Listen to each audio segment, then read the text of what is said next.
আসসালামু আলাইকুম ফ্রেন্ডস, আপনারা সকলে আলহামদুলিল্লাহ অনেক ভালো আছেন। তো এখানে থেকে দেখতে পাচ্ছেন যে আপনাদের আমি ফার্স্ট যে ওয়ার্ডের সামনে যে ইমোজিগুলো অ্যাড করেছি সেগুলো কিন্তু সচরাচর কিবোর্ডে নাই। তো এই ইমোজিগুলো কোথায় পেয়েছি, কীভাবে আপনারা পাবেন সেই সম্পর্কে ভিডিওতে আমি দেখিয়ে দিব।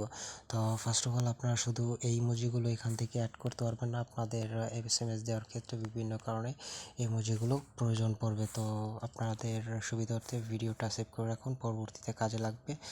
তো ফার্স্ট অফ অল আপনারা কী করবেন, আপনাদের ক্রোম ব্রাউজারটা আছে ওটা ওপেন করবেন। আপনাদের সুবিধার্থে আমি সিম্পলি আমার ডিসক্রিপশন বক্সে এই ইমোজির যে আছে, ওয়েবসাইটটা আছে, সেগুলোর লিঙ্ক আমি ডিসক্রিপশন বক্সে দিয়ে দিয়েছি। চাইলে আপনারা খুব ইজিলি অ্যাক্সেস করতে পারবেন।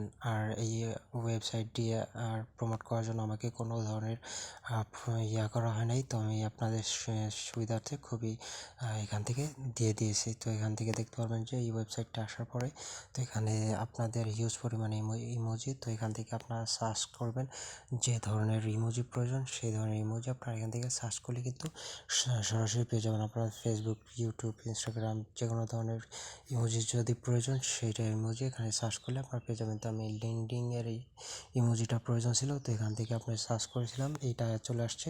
তো এখানে আপনারা সিম্পলি এখান থেকে যে ইমোজিটা প্রয়োজন সেই ইমোজিটা আপনাদের ইউজ পরিমাণে ইমোজি পেয়ে যাবেন।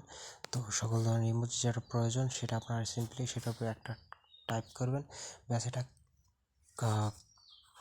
কপি হয়ে গেছে। তো এখান থেকে সিম্পলি আপনারা যেখানে আপনার পেস্ট প্রয়োজন তো সেখান থেকে আপনারা সিম্পলি পেস্ট করলেই কিন্তু এটা হয়ে যাবে। তো আশা করি আপনারা ভিডিওটা বুঝতে পেরেছেন। আর ভিডিওটা ভালো লেগে থাকলে অবশ্যই চ্যানেলটা সাবস্ক্রাইব করবেন, লাইক দিবেন এবং আপনাদের মতামত আমার কমেন্ট বক্সে জানাবেন। দেখা হচ্ছে পরবর্তী টিউটোরিয়ালে। ততক্ষণ পর্যন্ত সুস্থ থাকবেন, সুস্থ থাকবেন। আসসালামু আলাইকুম।